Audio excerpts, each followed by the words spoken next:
As a technology graduate জনাব মুনির হাসান। আমি তাকে অনুরোধ জানাচ্ছি তার টপিক নিয়ে কথা বলার জন্য। ধন্যবাদ জনাব মুনির হাসান।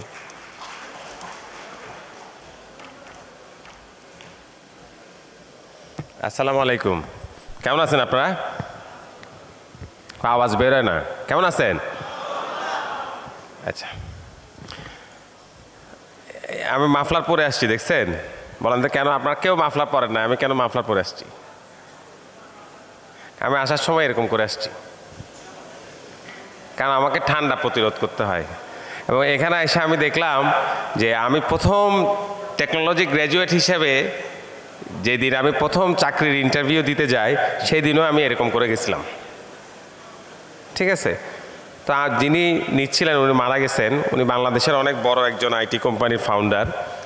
তো উনি আমাকে জিজ্ঞেস করলেন যে আপনার কী হয়েছে, আপনি মাফলার জড়ায় আসছেন কেন? আমি বলছি আমার অনেক ঠান্ডা, গলা দিয়ে কথা বের হয় না, আমার অনেক ঠান্ডা, আর আমি তো জানি না এই চাকরি আমি পাবো কি না, কাজে আমি কোনো রিস্ক নিই নেই যে আমি এই ঠিক মতো স্মার্টলি আসবো আর আমি বাসায় যাইতে পারবো না কথা বলতে। সেটা তখন উনি কী করলেন, উনি প্রথমে ওনার অফিসের লোকজনকে ডাকলেন, ডাকে বললেন এসি বন্ধ করো। তারপর উনি বললেন যে ওনাকে চা খাওয়াও। তারপর উনি আমাকে চা খাওয়াইলেন, তারপর উনি আমার ইন্টারভিউ নিছেন। ঠিক আছে? ওটা আমার জীবনের প্রথম চাকরির ইন্টারভিউ। চাকরিটা আমার হয় নাই, কারণ ওনারা এক্সপিরিয়েন্স লোক খুঁজতেছিলেন না। আমি এটা কেন বললাম? এই জন্য বললাম যে যে লোক আপনাকে চাকরি দেয় বা যে লোক আপনার সঙ্গে সহযোগিতা করে, সে আপনার জুতার দিকে তাকায় না, সে আপনার মাফলারের দিকেও তাকায় না। সে দেখে আসলে আপনি কি পারেন, আপনি কি করতে পারেন। ঠিক আছে? তো সেটাই আমরা করব আজকে। তা আমার বিষয়বস্তু হচ্ছে যে আপনি কিভাবে শুরু করবেন। আজ দুজনের দুটি পথ দুই দিকে গেছে বেঁকে, দুইটা রাস্তা, তো কোন রাস্তায় যাবেন? আমরা একটু প্রথমে দেখে নেই যে কারা কারা এন্টারপ্রেনার হইতে চাচ্ছেন, নিজের একটা কিছু করতে চান, এরকম কয়জন আছেন? বাবা, এদের সংখ্যা বেশি মনে হচ্ছে। আচ্ছা, আর এই যে এনারা যে এন্টারপ্রেনার হবে, সেই সব প্রতিষ্ঠানে কারা কারা চাকরি করতে চান? চাকরি কেউ করবেন না? চাকরি করতে চান কারা? এই যে এখানে 3-4 জন। তো বাকিরা কি করবেন? এই যে আমরা কিছু কিছু হাত তুলে নাই, এটার মানে কি? আপনারা একজন বলেন, যারা হাত তুলেন নাই, মানে এন্টারপ্রেনারও হাত তুলেন নাই, চাকরিও করবেন না, তাহলে ওনারা কি করবেন? কেউ একজন বলেন। হ্যাঁ, বিজনেসের সময় তো হাত তুলেন না, বিজনেসে হাত তুলছিলেন না? আমি বলছি যারা কোনোটাতে হাত তুলেন নাই, কেন বলেন? হ্যাঁ, বুঝি না। একটা হ্যান্ড মাইক। তাই ওটা তো চাকরি তো করবেন, তো ওটা জব। তো আমি বলেছি যে জব একদিকে, বিজনেস একদিকে, এর বাইরে কেউ আছেন কিনা? মানে চাকরিও করবেন না, ব্যবসাও করবেন না। কে আছে বলেন? বাপের হোটেলে খাবেন শুধু, কিছু করবেন না। আছেন কেউ এরকম যে কিছুই করবো না, খাইলে ঘুমাবো? তা এখন কয়েকটা জিনিস আমি দেখতেছি, এখানে মেজরিটি নিজে একটা কিছু করতে চায়। ঠিক আছে? আচ্ছা, অলরেডি কিছু একটা করে ফেলছেন, এরকম কেউ আছেন? নিজেদের ছোট একটা ফার্ম করছেন? আচ্ছা, বেশ কয়েকজন আছেন। ওকে, প্রথম আপনি যাই করেন, আপনি কত দূর যাবেন, কোন দিকে যাবেন, এগুলো বোঝার জন্য আপনাকে কয়েকটা জিনিস মাথায় নিতে হবে। প্রথম হলো নিজেরে জিজ্ঞেস করেন যে আপনি চাকরি করবেন নাকি ব্যবসা করবেন। নিজে জিজ্ঞেস করেন মন কি বলে। হ্যাঁ, তো এখানে যারা হাত তুলছেন বেশিরভাগের মন বলতেছে যে আমি ব্যবসা করব, তাই না? ব্যবসা করতে চাই, উদ্যোক্তা হইতে চাই। আর উদ্যোক্তা হতে হলে তার আগে নিজের একটু প্রশ্ন করেন যে আপনি তো চাকরি করতে চাচ্ছেন না, তাই না?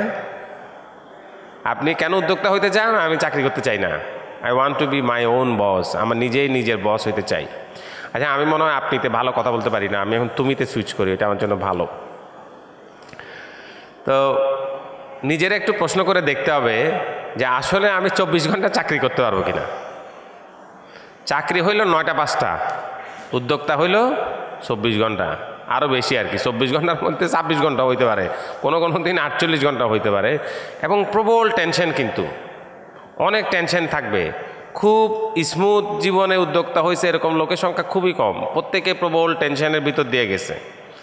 কাজেই এইটা আগে নিজেরা প্রশ্ন করেন যে আমি যে 9টা 5টা চাকরি না করে এই 24 ঘন্টা চাকরি করতে চাচ্ছি, সেটা আমি পারবো তো? এটা ভাবেন। এটা কিভাবে ভাববেন? 1 নম্বর দেখেন যে আপনি সব ধরনের লোকের সাথে কথা বলতে পারেন কিনা। নিজের চিন্তা করেন, আচ্ছা আমি যে কোন ধরনের লোকের সাথে কথা বলতে পারি কিনা, এটা একটু চিন্তা করেন। এটা যদি না হয় তাহলে আপনি প্রথমে কিন্তু একটু পিছাইতে হবে, যে কারণ এটা একটা স্কিল। কারণ আপনি যদি কমিউনিকেশন করতে না পারেন তাহলে কিন্তু আপনি উদ্যোক্তা হতে পারবেন না।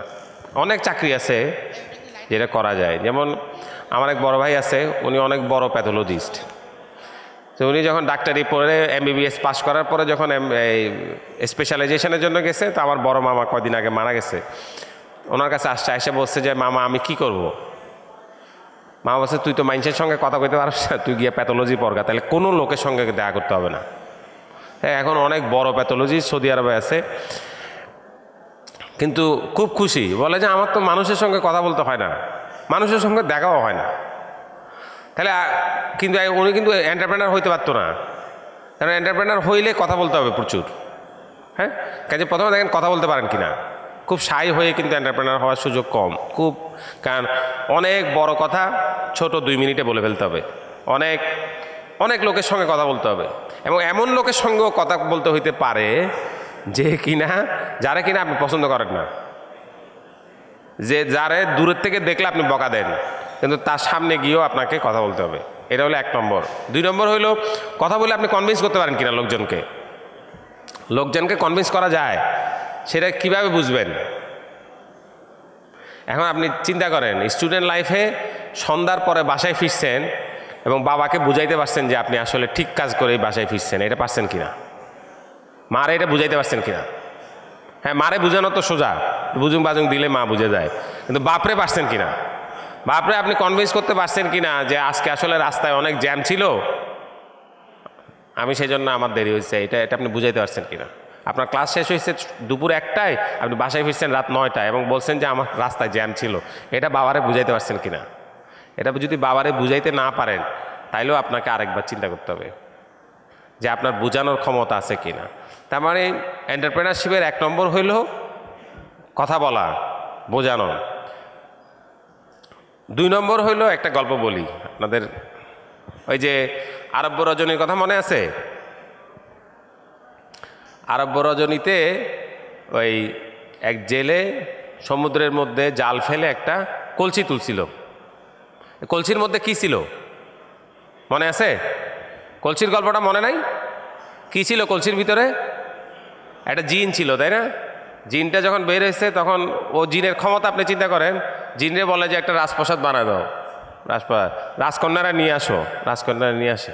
তো ওই বেটা জিন কেন কলসির মধ্যে ছিল? যে জিন এরকম করলে একটা প্রসাদ তৈরি হয়, এরকম করলে রাজকন্যা চলে আসে, সেই বেটা কেন ওই ইয়ার মধ্যে মরতেছিল? এটা বলেন, কেউ বলতে পারবেন? বলবেন? এই বাতিটা এই লাইটটা অফ করতে হবে। হ্যাঁ, বলেন কেউ জানেন কি না কেন ওই দৈত্য বেটা ওই একটা কলসি, মাটির কলসি, এরকম করলে প্রাসাদ তৈরি হয়, আর ইয়া করলে কি হয়, এরকম করে ডাকলে রাজকন্যা চলে আসে? তাইলে কেন সে কলসিটা ভাঙতে পারে নাই? গুড, তালি দেন ওর জন্য। তার মানে ও হইল গাদার গাদা, ওরা কেউ বলে দিলে ওটা করতে পারে, নিজের থেকে কিছু করতে পারে না। নিজের থেকে কিছু করতে হলে জ্ঞান লাগে, বুদ্ধি লাগে, এই দুইটাই তার নাই। এখন নিজেরা প্রশ্ন করেন যে সারা জীবন লোকে বলে দিছে সেটা আপনি করছেন নাকি নিজে নিজে কিছু করছেন? যদি নিজে নিজে কিছু করার ইতিহাস না থাকে তাইলে এই রাস্তা যায় না, কারণ আপনাকে সব কিছু নিজে নিজে করতে হবে, একদম জুতা সেলাই থেকে চণ্ডীপাঠ সব কাজে নিজের করতে হবে। এটা একটু ভাবেন যে আপনার তো এখন রাস্তা বাছাই করার কথা, আপনি রাস্তা বাছাই করবেন। রাস্তা বাছাই করতে গিয়ে আপনি দেখেন যে আপনি এই নিজে নিজে কিছু করছেন কিনা। নিজে নিজে কখন মানুষ করতে পারে? নিজে নিজে ওই যে বলছে বুদ্ধি কখন হয় মানুষের। একটা মানুষকে যদি আপনি জঙ্গলে রেখে আসেন, ওরকে অনেক বুদ্ধি হবে, সে সাপ খোপের সঙ্গে লড়াই টড়াই করতে পারবে, কিন্তু মানুষ হ্যান্ডেল করতে পারবে না, কারণ মানুষ তো দেখে নাই। ঠিক আছে, তো কাজেই ওর বুদ্ধি হইতে হলে ওর প্রচুর পড়তে হবে, পড়ার কোনো বিকল্প নাই। আপনাকে ঐতিহাসিকভাবে ইতিহাসের সকল জিনিস আপনার মাথায় ধারণ করতে হবে। আপনি পড়েন কিনা? নিজেরা প্রশ্ন করেন যে আমি ডেইলি একটা পত্রিকা পড়ি, আমি কি কোনো বই এই গত এক মাসে দুইটা বই, গত এক মাসে দুইটা বই পড়ছেন অন্তত পড়াশোনার বাইরে? এরকম হাত তুলেন দেখি। দেখছেন যারা এন্টারপ্রেনার হইতে চাইছিল ওরা কেউ দুইটা বই পড়ে নাই। আপনার যদি পড়ার অভ্যাস না থাকে আপনি আগাইতে পারবেন না, কারণ প্রত্যেকটা জিনিস চেঞ্জ হয়ে যাচ্ছে। কারণ নাইলে আপনি কি করবেন, আপনি একটা পুরান জিনিস বানাবেন, আপনি অনেক কষ্ট করে সারা রাত চিন্তা করে 1 বছর চিন্তা করে বাজারে গিয়ে দেখবেন এটা অন্য লোক বানাই ফেলছে, তাহলে তো আপনার হবে না। হবে না। কাজে এটাও মাথায় রাখতে হবে, পড়ার অভ্যাসটা খুব জরুরি। বিল গেটসের কথা ভাবেন, বিল গেটসকে জিজ্ঞেস করেছিল যে ও অনেক দূর কেমনে দেখতে পারে। আপনাদের জানেন তো বিল গেটসে যখন IBM অপারেটিং সিস্টেমের জন্য $1 লাখ দিতে চাইছে, তখন বিল গেটস বলছে যে না, আমাকে $1 লাখ দেওয়ার দরকার নাই, আমাকে $1 করে দিলে হবে, যে প্রত্যেকটা পিসির জন্য $1 আমার দরকার। হ্যাঁ, যদি ওই পাইরেটস অফ সিলিকন ভ্যালি সিনেমাটা দেখেন তাহলে দেখবেন যে ওই মোটা পল অ্যালেন তখন কুনুই দিয়ে তারা একটা মারছিল, বেটা ওখানে বাকি এখানে বাকি, $1 লাখ জায়গায় $1 চাষ কেন? কিন্তু $1 ফলে ও প্রথম বছরে পাইছে $2.4 মিলিয়ন। বিল গেটস এখন বিশ্বের প্রথম ট্রিলিয়নিয়ার হবে। কারণ কি? ওনারা জিজ্ঞেস করেন প্রতি সপ্তাহে একটা বই পড়ে, এই বয়সেও পড়ে। তার পড়ার কোনো বিকল্প নাই, কারণ পড়ার মধ্যে, বইয়ের মধ্যে আপনার সারা একজন মানুষ তার সমস্ত অভিজ্ঞতাগুলো দিয়ে দেয়, এবং ওখানেই কিন্তু মানুষের সঙ্গে জন্তু জানোয়ারের পার্থক্য। জন্তু জানোয়ার কিন্তু বই লিখতে পারে না, সে কিন্তু পরের জেনারেশন কিন্তু পরের জেনারেশনকে জ্ঞানটা দিয়ে যেতে পারে না। কাজে আপনি এগুলোতে পারেন কিনা? আপনি যদি না পড়েন, আপনার যদি পড়ার অভ্যাস না থাকে, আপনার যদি ঘুরে বেড়ানোর অভ্যাস না থাকে, আপনি যদি রাস্তায় মাইলের পর মাইল হাঁটতে না পারেন, তাহলে দয়া করে এন্টারপ্রেনার হবেন না। তাইলে আপনার জন্য অন্য জগৎ, এই জগৎ আপনার না। আপনাকে ডিফারেন্টলি চিন্তা করতে হবে। আবার চাকরি করার ক্ষেত্রেও চিন্তা করেন যে আপনি যে চাকরি করবেন, আপনি একটা কাজ পারেন কিনা। পেপ্যালের যে প্রতিষ্ঠাতা পিটার থিলের একটা বই আছে, ওয়ান থিং, উনি সবসময় বলে একটা করো, একটা জিনিস করে কিনা। 10টা জিনিস যারা করে তারা আসলে কিছু হইতে পারবে না। আপনি একটা জিনিস করেন কিনা, আপনার কি একটা জিনিসের প্রতি প্যাশনেট আছে? আপনি কি একটা প্রবলেম সলভ করার জন্য দীর্ঘদিন ধরে লাগিয়ে আছেন? এরকম হইতে পারে? তাহলে ভাবেন, আমরা তো গণিত অলিম্পিয়াড করি, আমাদের একটা মেয়ে MIT-তে প্রথম পড়তে গেছে, বাংলা মিডিয়াম থেকে গেছে, তো ওখানে এক প্রফেসর একটা প্রবলেম তাকে দিছে, এখন এই প্রবলেমটা সলভ হয় না, তা 3.5 দিন লাগছে এটা সলভ করতে। তো 3.5 দিন পরে প্রফেসর তারা জিজ্ঞেস করছে যে 3.5 দিন ধরে তুমি এই জিনিস কেমনে শিখলা? তখন সে হাসা কইল যে স্যার, আমাদের দেশে একটা ম্যাথ ক্যাম্প হয়, সেখানে এই 3.5 দিন কোনো ব্যাপার না, ওখানে দিনের পর দিন আমরা প্রবলেম সলভ করতে পারি না, কাজে একটা প্রবলেমের পিছনে আমরা লাগিয়ে থাকতে পারি। বলছে কীরকম? বলে যে একদিন সকালবেলায় ক্যাম্পে আমাদের এক স্যার আসছে, স্যার এসে একটা প্রবলেম দিছে, দিয়ে বলছে আজকে তোমাদের ছুটি, এই প্রবলেমটা করতে 2 ঘন্টা লাগবে, আজকে আর তোমাদের কোনো কাজ নাই, 10:30 থেকে তোমাদের ছুটি। তারপরে আমরা সারাদিন ধরে চেষ্টা করে ওই প্রবলেম সলভ করতে পারি নাই, পুরা ক্যাম্প আমরা গলদঘর্ম হয়ে গেছি, সবাই নানানভাবে চেষ্টা করছি, পারি নাই। রাত্রেবেলায় ওই স্যার এসে জিজ্ঞেস করছে যে তোমরা এই প্রবলেম সলভ করতে পারছো? বলছে স্যার আমরা পারি নাই, আপনি বলছেন 2 ঘন্টা হয়ে যাবে, আমাদের সারাদিন চলে গেছে, আমরা কেউ গোসল করি নাই, আজকে দুপুরে খাই নাই। তখন স্যার বলছে যে যাক, বাঁচা গেছে, কারণ এই প্রবলেম যদি সলভ করে ফেলতা তাইলে আবার ম্যাথমেটিক্স নতুন করে লেখা লাগতো। তো তাইলে এই প্রবলেমটা কেন আমাদেরকে দিচ্ছেন, যে প্রবলেমটা সলিউশন নাই? বলে ওই যে অ্যাটাক করতে শিখছো, ওইটাই হলো লাভ। আপনি একটা প্রবলেমকে লাগিয়ে থাকতে পারেন কিনা, একদম মানে আসেন তো আসেন এটার পিছনে, আর কিছু না, একদম নাওয়া খাওয়া ভুলে একটা প্রবলেমের পিছনে দৌড়াইতে পারেন কিনা। যদি আপনি একটা প্রবলেমের পিছনে দৌড়াইতে না পারেন তাইলে আপনার দিয়ে হবে না। ঠিক আছে, নিজেরা একটা প্রশ্ন করেন, আজকে এখান থেকে ফেরত গিয়ে একটা লিস্টি বানান যে আমি কি মানুষের সাথে কথা বলি, যদি বলি তাহলে টিক দেন, যদি না বলি তাহলে ক্রস করেন। আচ্ছা, আমি কি আমার মাকে বুঝাইতে পারি একটা জিনিস যেটা মা বিশ্বাস করে না, তাকে কি আমি কনভিন্স করতে পারি? আমি গত 7 দিন ধরে একটা ছেলেকে বোঝানোর চেষ্টা করতেছি, ওই ছেলে কম্পিউটার সায়েন্স অ্যান্ড ইঞ্জিনিয়ারিং পড়তে চায়, কিন্তু তার বাবা বলছে তোর বুয়েটে পড়তে হবে। কম্পিউটার সায়েন্স পড়লেও বুয়েটে পড়তে হবে, সে তার কম্পিউটার সায়েন্সে হয় নাই, সে কেমিক্যাল ইঞ্জিনিয়ারিংয়ে হয়েছে, এখন কেমিক্যাল ইঞ্জিনিয়ারিংয়ে ভর্তি হয়েছে। এখন সে প্রতিদিন আমার কয় যে স্যার আব্বা আমারে কেমনে কনভিন্স করা যায় যে আমি বুয়েটের ভর্তি ক্যান্সেল করে শাহজালালে কম্পিউটার সায়েন্সে যাব। আমি তো তোমার সে বুদ্ধি দিতে পারবো না, এটা তোমারই বুঝাইতে পারতে হবে। তুমি যদি তোমার বাবা আমারে বুঝাইতে না পারো যে কেন তোমার কম্পিউটার সায়েন্স পড়া দরকার, কেমিক্যাল ইঞ্জিনিয়ারিং না পড়ে, তাহলে তো তুমি আসলে কোনোটা পড়ে তোমার কোনো লাভ নাই। তো ও বলছে ঠিক আছে স্যার, আমি দেখি আবার 7 দিন পরে আবার আপনার সঙ্গে আমি কথা বলবো। তার মানে কনভিন্সিং ক্ষমতা আছে কিনা ওইটাও একটা টিক দিতে হবে। থার্ড হইলে আপনি অনেক কিছু করতে পারেন কিনা, ঘুরতে পারেন কিনা। যাদের বাসা মানে যারা ঢাকায় থাকেন, আচ্ছা আমারে কেউ বলেন দেখি আপনারা বংশাল অথবা কারণ বাজার অথবা জিঞ্জিরা এই 3 জায়গায় ঘোরাঘুরি করছেন, এরকম কে কে আছে? দিনের পর দিন হাসছেন, ও ফাইন, এটা আছে, এরা মোটামুটি পারবে। আপনাকে কিন্তু ঘুরতে হবে। আপনি যদি কারণ বাজারে যান তাহলে দেখবেন প্রচুর লোক প্রচুর জিনিস করে, আপনি চিন্তা করতে পারবেন না। বাংলাদেশের সমস্ত লোক কিন্তু আসলে এন্টারপ্রেনার, বাংলাদেশের সমস্ত লোক। এবং সেজন্য আমাদের একটা প্রচলিত প্রবাদ কি, যে এক ঘাট থেকে কিনে আরেক ঘাটে বিক্রি করে দেওয়া। এটা তো পৃথিবীর আর কোনো দেশে এই প্রবাদটা নাই, এই প্রবাদটা বাংলাদেশে আছে। কারণ বাংলাদেশের মানুষ এক হাট থেকে কিনে আপনারা আর ঘাটে বিক্রি করতে পারবে। আমরা তো এমনি এন্টারপ্রেনার জাতি কিন্তু খুবই এন্টারপ্রেনারশিপ আছে। কিন্তু আপনি দেখবেন ওরা নানান বিচিত্র জিনিস করে। কারণ বাজারে 3 দিন হাঁটলে আপনি অন্তত 103টা নতুন ধরনের পেশার কথা জানবেন, যেটার কথা আপনি কোনোদিন ভাবেন নাই, সেটা করে। অথবা আপনি যদি ইংলিশ রোড হয়ে বংশাল এলাকায় হাঁটেন, এবং ছোট ছোট ইঞ্জিনিয়ারিং প্ল্যান্ট আছে, ছোট ছোট কাজ, এইসব জায়গায় কিন্তু প্রচুর আছে। ওই সব জায়গায় আপনি যান কিনা। আপনি আইটি উদ্যোক্তা হবেন সেটা পরে, আসলে আগে আপনি দেখেন আপনি উদ্যোক্তা হবেন কিনা। উদ্যোক্তা হওয়ার জন্য আপনাকে তাহলে এই বিষয়গুলো প্রথমে খেয়াল করতে হবে। তাহলে আপনি প্রথমে দেখবেন কথা বলতে পারেন কিনা, কনভিন্স করতে পারেন কিনা, হাঁটতে পারেন কিনা। 4 নম্বর হলো পড়েন কিনা। আপনাকে অবশ্যই পড়তে হবে, প্রচুর পড়াশোনা। ওই যে বিল গেটসে জিজ্ঞেস করছিল যে $1,00,000 না নিয়ে $1 কেন নিছিলেন, বলতে পড়তে পড়তে আমি আসলে দূর দেখতে পাচ্ছিলাম। কারণ আমি বুঝছি এই পার্সোনাল কম্পিউটার মানুষের ঘরে ঘরে যাবে। আমি যদি প্রত্যেক ঘরের থেকে $1 করে নিতে পারি তাহলে আমার অনেক টাকা হয়ে যাবে।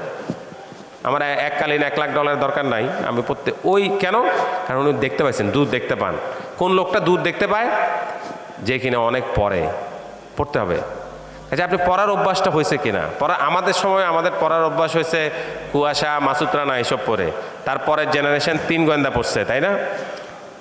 হুমায়ুন আহমেদ পড়ছে, জাফর ইকবাল পড়ছে। এবং এখন কি পড়ে আমি অবশ্য ঠিক জানি না, কি পড়ে পড়ার অভ্যাসটা হয়। কতজন বইমেলায় গেছেন দেখেন, আজকে 3 দিন হয়ে গেল বইমেলায় গেছেন। 1 2 3 4 5 6 7 8 9 10 11 জন, এখানে প্রায় 300 লোক এখন আছে। তাহলে তো হইল না। তার মানে আপনাকে কিন্তু নিজেরে তৈরি করতে হবে। আপনি চাকরিতে ভালো করবেন, আপনি ব্যবসাতে ভালো করবেন, যেটাই করেন না কেন আপনাকে প্রথমে নিজেকে তৈরি করতে হবে। নিজেকে তৈরি করার জন্য এই 4টা ক্রাইটেরিয়া প্রথমে দেখেন এগুলো আপনার হয় কিনা। এগুলো যদি সবগুলো কাটা হয় তাহলে আপনি আসলে কোনোটাই করতে পারবেন না। আপনি খালি দরখাস্ত লিখবেন, চাকরি আপনার হবে না। আমি খুব গ্যারান্টি দেই, চাকরি কিন্তু হবে না। কাজেই কয়েকটা জিনিস খেয়াল করেন। একটা হলো আগ্রহটা কি। আপনাকে অনেক কঠিনভাবে লেগে থাকতে পারেন, খুব কঠিনভাবে দেখতে পারেন, 1 নম্বর। 2 নম্বর হলো পড়েন কিনা। একটা প্রশ্নের উত্তর পাইলেন না, আপনি সেটা গুগল করেন কিনা। ঠিক আছে, আপনি কি অ্যাডভান্স গুগল সার্চ করতে পারেন? আপনি কি গুগল করে আপনার এই পর্যন্ত যত প্রশ্ন আপনার মাথায় আসছে সব উত্তর কি বের করতে পারছেন? হ্যাঁ, আপনি কি সেটা নিয়ে চিন্তা করছেন? আপনি কি কখনো লিখছেন হাউ টু গুগল? এটা কি কোনোদিন গুগলে লিখছেন? এনিওয়ান হাত তুলেন দেখি। হাউ টু গুগল লিখছেন? গুড। আচ্ছা, তা হাউ টু আপনি তো তার মানে আপনার তো গুগল মামা আছে। গুগল মামার কাছে আপনাকে জিজ্ঞেস করতে হবে কনস্ট্যান্ট, আপনার সেটা অভ্যাসটা হয়েছে কিনা, আপনি পড়েন কিনা। আপনারা কে গুগলে সার্চ করে 10 নম্বর পৃষ্ঠায় গেছেন, এরকম কেউ আছে? বাবা ভালোই তো। তাহলে প্রথম 9টা প্রশ্নে 9 পৃষ্ঠার মধ্যে আপনার উদ্দিষ্ট ওয়েবসাইটটা কেন পান নাই, এটা কোনোদিন ভাবছেন? হ্যাঁ, কারণ আপনি কি খুঁজতেছেন সেটা ফ্রেম করতে পারেন নাই। এটা যদি আপনি প্রপারলি ফ্রেম করতে পারতেন তাহলে প্রথম 9 পৃষ্ঠার মধ্যে সেটা পাইতেন। প্রথম পৃষ্ঠায় আপনার পাওয়ার কথা, তাই না? গুগলের অ্যালগরিদম এত ভালো, আপনি যদি ঠিক মতো কিওয়ার্ডগুলো লিখতে পারেন তাহলে কিন্তু আপনাকে সে প্রথম পৃষ্ঠায় লিঙ্কটা দিত। আপনি ঠিক মতো লিখতে পারেন নাই বলে আপনাকে 10 নম্বর পৃষ্ঠায় যেতে হয়েছে। কাজে ওই স্কিলটা ডেভেলপ করেন। একটা হলো পড়ার অভ্যাস, পড়তে হবে, সব কিছু পড়ে ফেলতে হবে। আমার এক বন্ধু আছে, দক্ষিণ আফ্রিকায় কাজ করে, মেয়েদের অনলাইন নিরাপত্তা নিয়ে কাজ করে, জ্যান মুলম্যান নাম।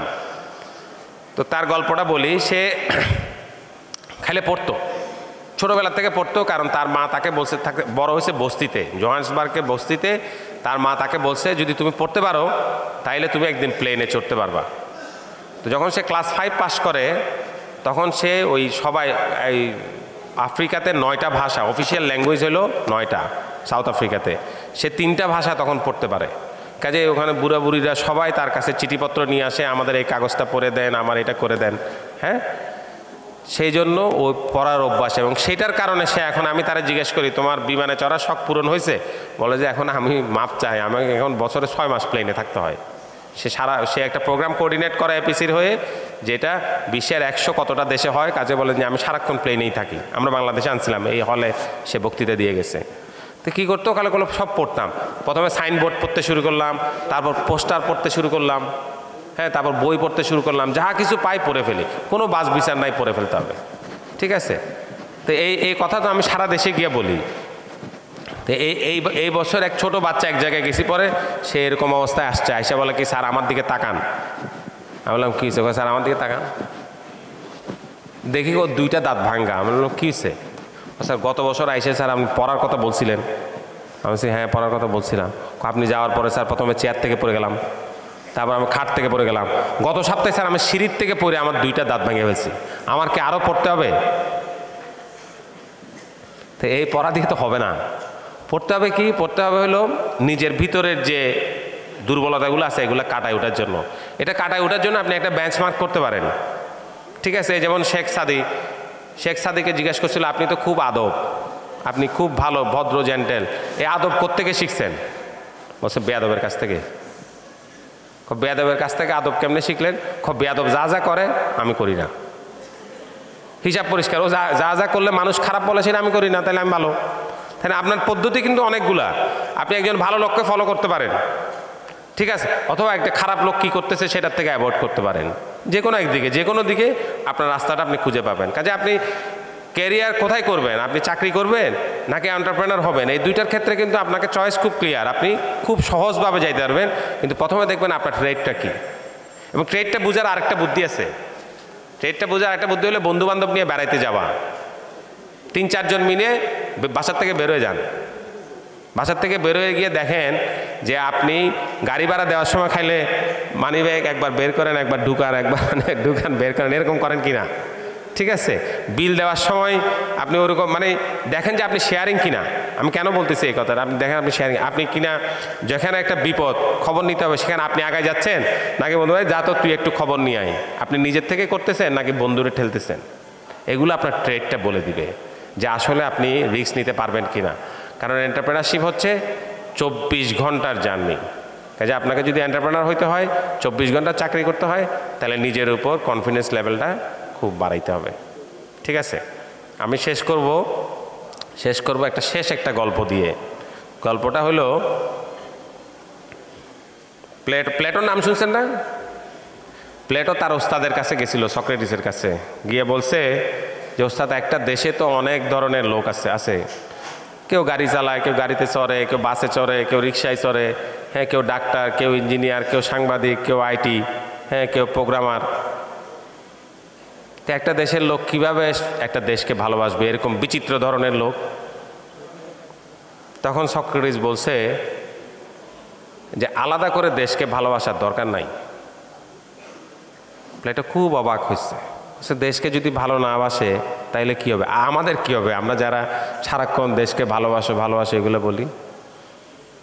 তখন সক্রেটিস বলছে দেশকে আসলে আলাদা করে ভালোবাসার দরকার নাই, যার যেটা কাজ সে যদি সেটাই ঠিক মতো করে তাইলে দেশকে ভালোবাসা হয়ে যায়। এটাই সবচেয়ে বড় ইবাদত, এটা হইল সবচেয়ে বড় দেশপ্রেম।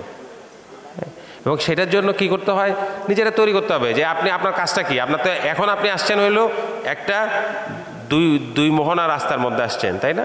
এসে আপনি হয় আপনি চাকরিতে যাবেন অথবা এন্টারপ্রেনারশিপ যাবেন, কিন্তু মনে করেন না যে এইটাই শেষ, তাই না?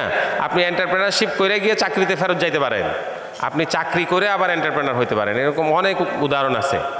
হ্যাঁ, আমি এখন মনে করি বাংলাদেশের সবচেয়ে সাহসী এন্টারপ্রেনারের নাম হলো মতিউর রহমান। 57 বছর বয়সে প্রথম আলো শুরু করছে। 57 ইয়ার্স ওল্ড উনি একটা চ্যালেঞ্জিং নতুন প্রতিষ্ঠান শুরু করছিলেন 57 বছর বয়সে। কাজে তার আগে পর্যন্ত উনি চাকরি করছেন, তাই না? কাজে বয়সটা কোনো বিষয় না। আপনি দেখেন যে ট্রেড, 4টা ট্রেডের কথা আমি বলতেছি, এগুলো যতদিন হবে না ততদিন অপেক্ষা করেন। আপনি পড়ার অভ্যাস বানান, আপনি লোকের সঙ্গে কথা বলার অভ্যাস তৈরি করেন, আপনি যে কোনো জিনিস যাচাই দেখেন, আপনি সমস্যা খুঁজে পাওয়ার চেষ্টা করেন, তারপর আপনি চাকরির থেকে ফেরত আসেন। যে কোনো সময় আপনি আসতে পারবেন। আপনাকে আবার আপনি যদি মনে করেন যে না আমি এরকম অনেক লোক আছে, গতকাল আমরা একজনকে পাইছি যে 3 বছর ধরে চেষ্টা করে এন্টারপ্রেনারশিপের একটা প্রতিষ্ঠান করে না হওয়ার পরে আবার গিয়ে চাকরি করতেছে। কাজে নিজেরা বন্ধ করবেন না, নিজেরা আবদ্ধ করবেন না, ঠিক আছে?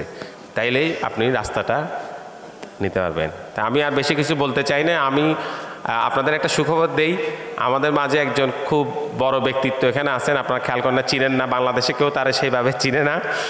তো উনি ডেনভার ইউনিভার্সিটির ইভান্স প্রফেসর, ইকোনমিক্সের লোক, কাজ করেন ডিজিটাল ইকোনমি নিয়ে। উনি সিলিকন ভ্যালির উদ্যোক্তাদের সঙ্গে ওনার অনেক ভালো সম্পর্ক আছে। তা আমি ওনাকে বলছি উনি 5 মিনিট আপনাদের সঙ্গে কথা বলবে। হায়দার ভাই আপনি যদি একটু আসেন। হ্যাঁ, ডক্টর হায়দার খান, উনি ডেনভার ইউনিভার্সিটিতে ইভান্স চেয়ার প্রফেসর। উনি মেইনলি ডিজিটাল, এখন কাজ করতেছেন ডিজিটাল ইকোনমি নিয়ে। উনি শুধু 1-2টা ট্রেড বলবেন, যে উনি তো সারা পৃথিবী, বিশেষ করে সিলিকন ভ্যালির এন্টারপ্রেনারদেরকে দেখেন খুব কাছের থেকে। হ্যাঁ, এবং ওই আমাদের একটা গল্প আছে, আমি একবার এটা বলে নিয়ে আমি হায়দার ভাইকে দিচ্ছি, যে আমি একবার একটা প্রতিষ্ঠানে গেছি, তো ওখানকার সিইও আমার বন্ধু, সে আমার বললো যে মুনির একটা মজার জিনিস তোমাকে দেখায়, আমার সাথে চলো। সে আমাকে প্রোগ্রামারদের ফ্লোরে নিয়ে গেল, একজন প্রোগ্রামারকে ডাকলো, আইসা বললো, তারা জিজ্ঞেস করে তুমি কী করো? সে বললো স্যার কোডিং করি। হাত নড়তেছে কিন্তু, স্যার কোডিং করি, স্যার আমি কোডিং করি। বাসায় কী করো? কোডিং করি। তা আমি তো ভাবলাম যে উনি মনে হয় অন্য কিছু শুনতে চাচ্ছে আর কি। তা আমি বলছি যে পড়ো টরো না, বই টই পড়ো না? জি স্যার, কোডিংয়ের বই পড়ি। তারপরে ও ফোকাস হলো কোনো দিকে নাই, ও শুধু কোডিং করবে, ঠিক আছে? তো এখন ওই লোকটা যদি, ওই কোডারটা যদি বের হয়ে আসে একটা এন্টারপ্রাইজ করতে চায়, তাহলে কি সে করতে পারবে? তাহলে তার কি ধরনের ট্রেড লাগবে? হ্যাঁ ভাই, আপনি যদি ওদেরকে একটু বলেন যে আপনি দীর্ঘদিন ধরে এই আইটি এন্টারপ্রেনারদের, ডিজিটাল এন্টারপ্রেনারদের দেখতেছেন, যে ওরা বেসিক্যালি ওদের কোন ট্রেডটা ওদেরকে আসলে ঠেলে। হ্যাঁ ভাই, অনেক ধন্যবাদ। আমার পরম স্নেহভাজন এবং শ্রদ্ধেয় বটে মুনির হাসান অনেক মূল্যবান কথা আপনাদের সবাইকে শুনিয়েছেন। আমিও অনেক কিছু শিখতে পারলাম এই স্বল্পকালীন বক্তৃতার ভিতরেও। তো আপনারা আশা করি সবাই বইমেলাতে যাবেন ওনার বক্তৃতার পর। আমার সদ্য প্রকাশিত বই কিন্তু আইটির উপরে নয়, ওটা বাংলাদেশের উপরে এবং মুক্তিযুদ্ধের উপরে। আমি সেই প্রজন্মের মানুষ যখন আমরা জীবন পণ করে আমাদের দেশকে স্বাধীন করার জন্য সংগ্রাম করেছিলাম, এবং সেই সংগ্রাম এখনও চলছে ভিন্ন রূপে, এবং আপনারাও সেই সংগ্রামে সামিল। এখন যে তথ্য প্রযুক্তির যুগ, তাতে অনেক জিনিসই আমাদের অনেক সহজভাবে শেখানোর ব্যবস্থা করা যায়, এবং মুনির হাসান কিন্তু তাই করে যাচ্ছেন। এই যে ম্যাথ অলিম্পিয়াডের কথা উনি বললেন, গণিত জিনিসটা আসলে এতই চমৎকার, এত সুন্দর, তার ভিতরে এত অনেক গভীর জিনিস আছে যেটা একাধারে আমাদের নতুনভাবে চিন্তা করতে শেখায়, আবার নতুন প্রযুক্তির ব্যাপারেও যথেষ্ট সাহায্য করে। তা আপনারা সবাই আশা করি পড়ছেন, অন্য সব বিষয়ের সঙ্গে গণিতও পড়ছেন। তো এখন আমাদের যে কর্তব্য সেটা হচ্ছে যে আমাদের এই যে তথ্য প্রযুক্তির যে যুগ, যেখানে অনেক লোক একসঙ্গে মিলে তাদের বিভিন্ন ক্ষেত্রের বিভিন্ন ধরনের স্পেশালাইজেশন নিয়ে একে অন্যের সঙ্গে মিলেমিশে কাজ করতে পারবেন। সেখানে যেমন আইটির খুব যারা সফটওয়্যার ইঞ্জিনিয়ারিং করেন তাদের প্রয়োজন আছে, যারা হার্ডওয়্যারের সঙ্গে যুক্ত, যারা অ্যাকচুয়ালি কম্পিউটার তৈরি করেন, কম্পিউটারের সিপিইউ যেটাকে বলা হয় সেন্ট্রাল প্রসেসিং ইউনিট, তাদেরও দরকার আছে। আবার সাথে সাথে এন্টারপ্রেনিয়রদেরও দরকার আছে, যারা এই সব বুদ্ধিকে কাজে লাগাবেন এবং বাজারজাত করতে পারবেন। এবং সরকারেরও একটা ভূমিকা আছে। সরকার সেখানে আমরা যেটাকে কম্পিটিটিভ বা প্রাক প্রতিযোগিতামূলক ব্যাপার বলতে পারি, যেখানে অনেক ঝুঁকির প্রশ্ন আছে, এবং সেই ঝুঁকি নিতে ব্যক্তিগত খাতে অনেকে হয়তো রাজি নাও হতে পারেন, এবং অথবা সেই ক্ষমতা তাদের নাও থাকতে পারে। তখন সরকারের এই বিষয়ে উদ্যোগী হয়ে প্রথমে অগ্রসর হতে হবে। এই ক্ষেত্রে আমি দেখেছি যে কোরিয়া এবং তাইওয়ান এশিয়ার দুটো দেশ, যারা এককালে খুবই গরিব ছিল, আমাদের চেয়েও গরিব ছিল, তারা এখন প্রায় প্রথম সারিতে পৌঁছে গেছে। এখানে কিন্তু সরকারি ভূমিকা আছে, আবার বেসরকারি ভূমিকাও আছে। তার সাথে সাথে যারা আমার মতো শিক্ষক অধ্যাপনা করেন, যারা অর্থনীতিবিদ, যারা অ্যাকাউন্টিং করছেন, যারা বিজনেস অ্যাডমিনিস্ট্রেশন পড়ছেন, তাদেরও একটা ভূমিকা আছে। কিন্তু সবাইকে মিলেমিশে কাজ করতে হবে। এর জন্য কমিউনিকেশনের একটা ব্যাপার আছে, এবং এই কমিউনিকেশনের যেমন টেকনিক্যাল সাইড একটা আছে, সাথে সাথে একটা মানবিক সাইডও আছে। আমাদের একে অন্যকে বুঝতে হবে, সমঝোতার ভিতরে যেতে হবে, অনেক বিতর্ক হবে এবং বিতর্কের সমস্যা হবে। আবার কিছু কিছু সমস্যা আছে যেগুলোর সমাধান হয়তো হবে না, মুনির যেমন বলল অঙ্কের ব্যাপারে। তা যাই হোক, আমার মনে হয় যে এখানে আপনারা যে সবাই এসেছেন এটা খুবই আশাব্যঞ্জক। এবং আরেকটা আশাব্যঞ্জক জিনিস হচ্ছে আপনারা বাংলাতে আলোচনা করছেন। এই বাংলার জন্য আপনারা জানেন যে শহীদ দিবসে প্রাণ দিয়েছিলেন আমাদের দেশেরই কিছু তরুণ, এবং আমরা সেটা দিয়ে উদ্বুদ্ধ হয়েছি, এখনও উদ্বুদ্ধ হই। এখন আন্তর্জাতিক মাতৃভাষা দিবস আসছে। আশা করি আপনারা এই সব জিনিস নিয়ে যে চর্চা করছেন সেটা বাংলা ভাষাতে আরও বেশি করে করবেন। এবং মুনিরের সঙ্গে আলাপ করতে করতে আমি জানতে পারলাম যে ইনোভেশনের ঠিক বাংলা এখনও হয়নি। উদ্ভাবন বলেন, কিন্তু উদ্ভাবন হচ্ছে ইনভেনশন। তা আমি এখানে বসে বসে ওর বক্তৃতা শুনতে শুনতে একটা আইডিয়া আমার মাথায় আসলো যে ইনোভেশনের বাংলা হতে পারে নব উন্মেষ, অথবা সন্ধি করে বললে নবোন্মেষ। তো যাই হোক, এটা একটা আমার প্রস্তাব, এটা নিয়ে আরও অনেকে চিন্তা করবেন। আপনারা বাংলা ভাষায় চিন্তা করুন, বাংলা ভাষার সমৃদ্ধি সাধন করুন, বাংলাদেশকে সোনার বাংলা হিসাবে গড়ে তুলুন, এই আমার আন্তরিক অনুরোধ। হায়দার ভাইকে ধন্যবাদ। তাহলে সামারি যদি করে দেই, আমি হায়দার ভাই 3টা জিনিস বলছেন। একটা হচ্ছে এখন তথ্য প্রযুক্তি এন্টারপ্রেনারদেরকে অবশ্যই সাথে একজন বিজনেসের লোক রাখতে হবে, সাথে একজন প্রোগ্রামার। তার মানে আপনাকে পার্টনার খুঁজে নিতে হবে। আপনি দেখেন পার্টনারশিপে আপনি ভালো কিনা। আপনি কি দল বাইন্দে সিনেমা দেখেন? আপনি কি দল বাইন্দে খেতে যান? খাওয়ার বিল দেন, নিজে দেন, অথবা চাঁদা তুলে দিতে পারেন কিনা, হিজি জুজুজ এটা করতে পারেন কিনা। সেকেন্ড, উনি খুব জোর গলায় বলছেন কমিউনিকেশনের 2টা জিনিস। একটা হচ্ছে যেটা বলতে হবে সেটা বলতে পারেন কিনা, আরটা হচ্ছে যার কাছে বলতেছেন তাকে বুঝতেছেন কিনা, মানবিক অংশটা। তার মানে ট্রেড খুব সোজা। আপনি নিজেকে প্রশ্ন করতে শুরু করেন, আজকে সারাদিন তো এটা নিয়ে আলাপ করবেন যে আসলে আপনি এন্টারপ্রেনার হওয়ার জন্য যে বিষয়গুলো দরকার সেগুলো আপনার আছে কিনা। না থাকলে আপনি চাকরি জীবনে চলে যাবেন। শেখ সাদির কথাই ঠিক, যে কার থেকে আদব শিখছি, বেয়াদবের কাছ থেকে। বেয়াদব যা যা করে আমি করি না। তো কাজে এখানেও আপনি দেখবেন যে আমার যদি এন্টারপ্রেনার হওয়ার গুণ না থাকে, তাহলে আমার সব চাকরির গুণ আছে। কাজে তখন আপনি চাকরি লাইনে যেতে হবে। এবং আপনি খেয়াল রাখবেন, যদিও এখানে বেশি সংখ্যক হাত এন্টারপ্রেনারের জন্য উঠছে, কিন্তু তারপরে আমাদের মনে রাখতে হবে যে আমাদের প্রত্যেক এন্টারপ্রাইজ চালানোর জন্য আমাদের অনেক লোক দরকার। একটা এন্টারপ্রেনারের জন্য 10 জন কর্মী লাগে কমপক্ষে। কাজে সেই সুযোগটাও কিন্তু আছে। কাজে সুযোগ কিন্তু অবারিত, সুযোগ কিন্তু অফুরন্ত। কোন দিকে যাবেন, কিসের উপরে আপনি ভর করবেন, সেটা ডিপেন্ড করবে আপনার উপর। আমি শুরুতেই বলছি, যিনি চাকরি দেন, যিনি উদ্যোগ নেন, তারা কেউ আপনার জুতার দিকে তাকায় না। Destiny is not the shoes you wear. আমি বা আপনি যে জুতা পরি সেটা আমাদেরকে নিয়তির দিকে টেনে নেয় না। নিয়তির দিকে আমাদেরকে কে টেনে নেয়? আমরা যে পদক্ষেপগুলো দেই সেগুলা। অনেক অনেক ধন্যবাদ সবাইকে।